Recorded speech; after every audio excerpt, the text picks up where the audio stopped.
Hey you guys, I'm doing a little car vlogging today. I'm just in my car outside of the Dollar Tree with my coffee. I've stopped going to like Starbucks every day like I was for a minute there. And I know a lot of y'all are probably like, that's super expensive to go that often. And you were right. You were right. It is just comforting, I think everybody has their thing that they like for comfort. And for me, for a long time, it has been coffee. And today's just one of those days where I felt like I needed one.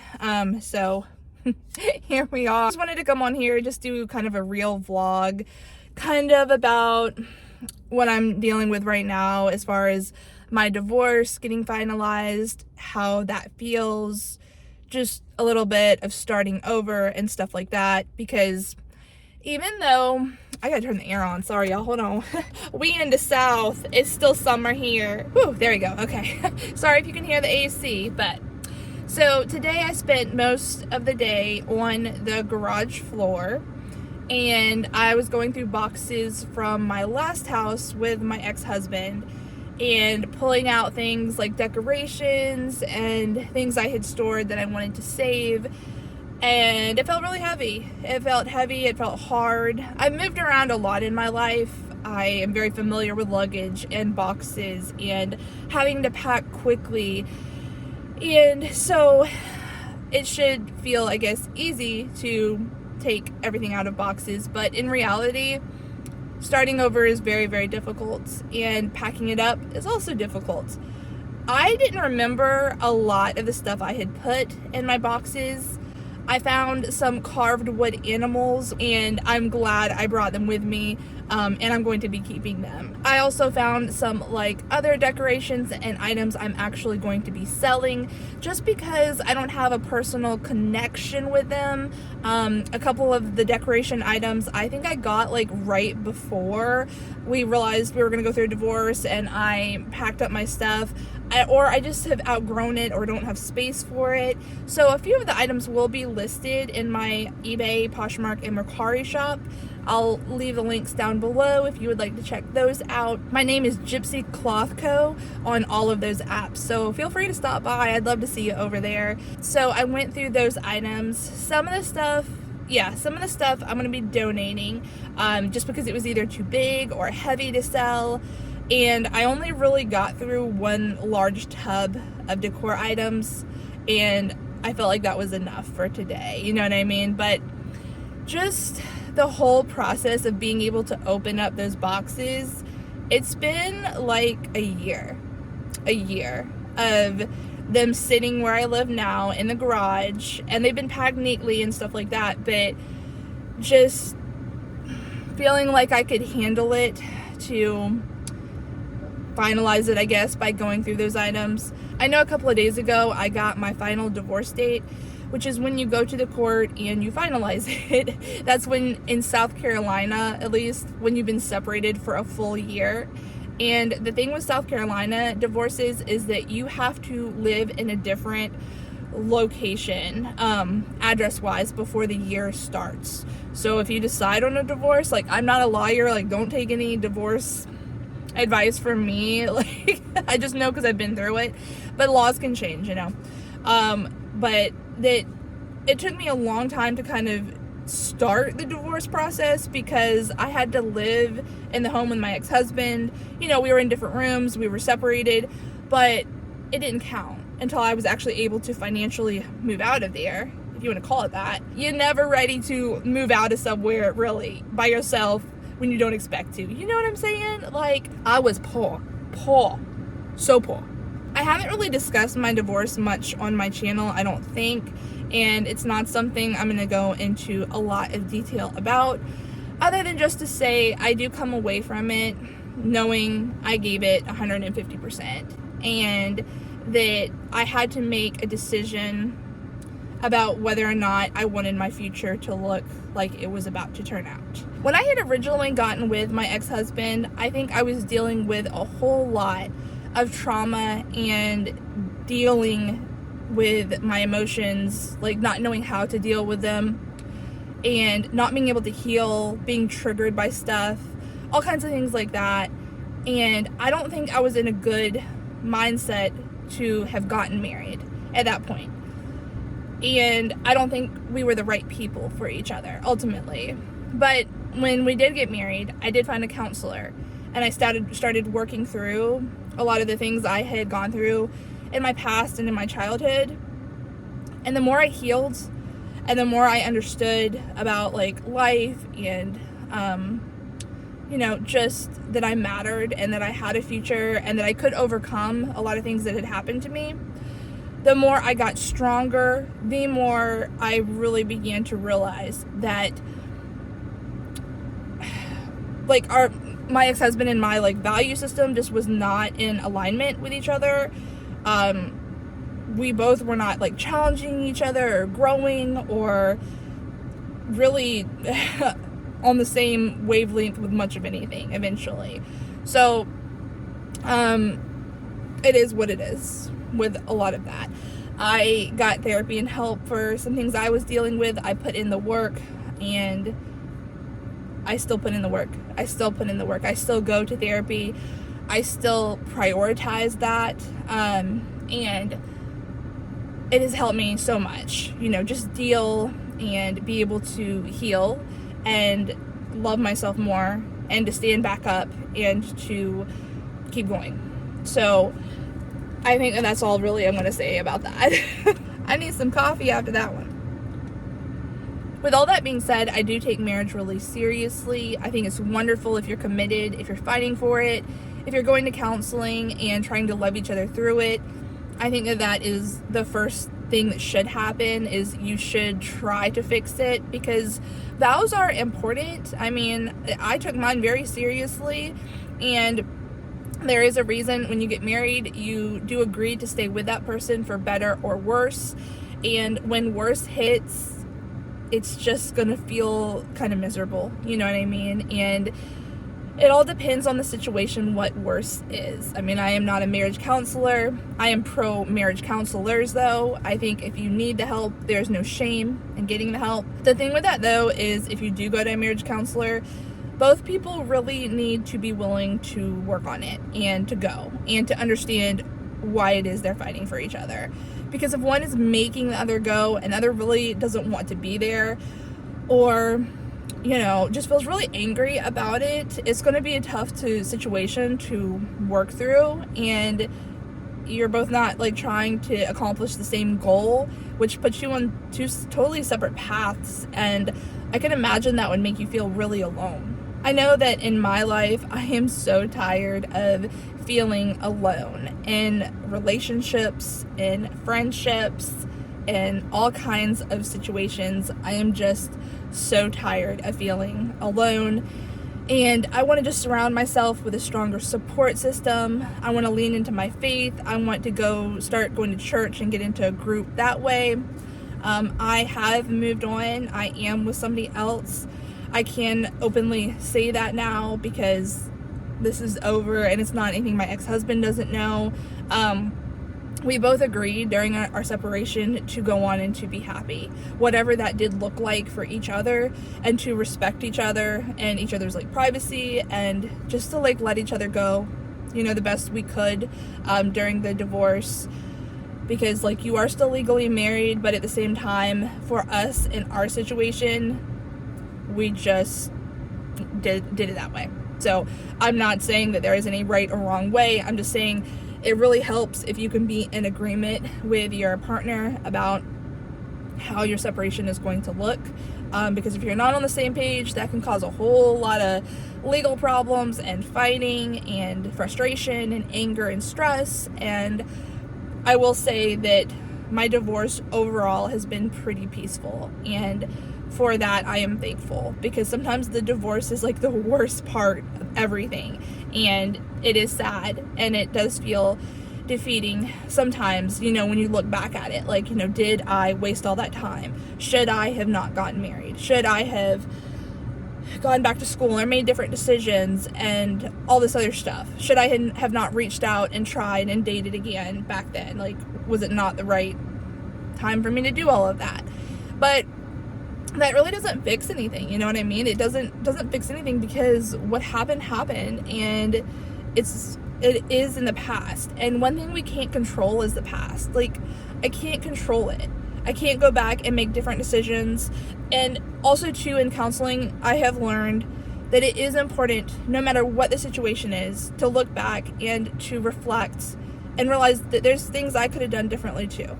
I could have said things differently. I could have handled situations differently, because it kind of stops growth when you just put all the blame on someone else and you just victimize yourself constantly. That's not to say that, the person you're separating from, your partner, didn't do anything to you or didn't hurt you.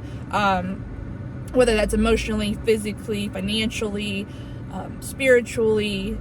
I'm sure there's all different kind of ways that pain, hurt, deceit can happen. However, it's good to look back and just really be able to say, that's who I was then, and this is what I'm looking for now. Maybe you're looking for a different kind of relationship now, one which wouldn't feel maybe as triggering, as challenging, as challenging can be good, but maybe you bit off more than you could chew, if that makes sense. Maybe you have trauma bonds with people. Maybe you have friendships that you tend to gravitate towards that are more negative, and it's because negativity and trauma are familiar to you. That was always my situation with friendships, or with starting to date people. I would find it really interesting if they could relate to depression, anxiety, any different forms of abuse, maybe that they could. It made me feel understood. And I was like, oh, if they understand this or they are dealing with it, that makes me, it was kind of like a warm and comforting feeling, like a safe feeling. But at the same time, it can also be quite dangerous unless you really know a person or know the mental health issues they are dealing with, truly, really know what's going on if they're in treatment. Because that makes a huge difference too, guys, when you're dating and somebody, has mental health issues. Treatment versus not having any form of treatment. Some people, dealing alone and really having side effects from these mental health issues, and then some people are in treatment, in recovery, and you wouldn't even know that they were dealing with it. I just used to date people where I would have trauma bonds with them, and we would talk about stuff that had happened to us, or we would, discuss mental health issues together. Y'all, I don't want that anymore. I don't want that anymore. That's saying a lot. That's saying a lot for me, because it's just something that has defined me for so long, and that I felt like I needed in a relationship. Whereas the person that I'm with now is so incredibly funny and kind and loving, and doesn't really, in my opinion, have that vast of a knowledge of mental health issues, or he didn't grow up with them. He hasn't suffered from them. He is a caring man. He is, like I said, loving, and he will listen, but it's a totally different situation than some of the people I have dated in the past. And for me, and it's different for everybody, I'm not judging you, I don't know who you're with, but for me, it has been a big relief to not feel like I need to discuss mental health every day, or help rescue someone, help give them their medication, help treat them in any way, get them to the doctor constantly. It has helped not have a parent-child relationship, which is what my last relationship turned into at one point, where I was literally caring for my ex-husband in so many unhealthy ways. And at the time, I was like, oh, this is just part of marriage. This is part of for better or for worse. I didn't have any guidance or understanding as to what I was really doing, other than I just thought I was trying to really help save his life in a lot of situations, or try to help be a support system, but be his main and only support system in some situations. And I put way more on myself than I should have. I decided to at one point close down my eBay store. I remember I decided to not go back to school like I was thinking about it. At one time I worked full-time, and he wanted me to cut it back to part-time or hardly working at all or something like that, and I remember I did. There's so much stuff I lost myself in because I just gave it all to him, and there was just not much left of me at the end of it. And so rebuilding is just really part of finding yourself again. And I don't think everybody has different opinions about this. There are books written on this, and so who knows what's really happening. But I hear so many people report about losing themselves, and I don't know if we ever really lose ourselves, y'all. Like, I know that the sensation is there. Like, who am I?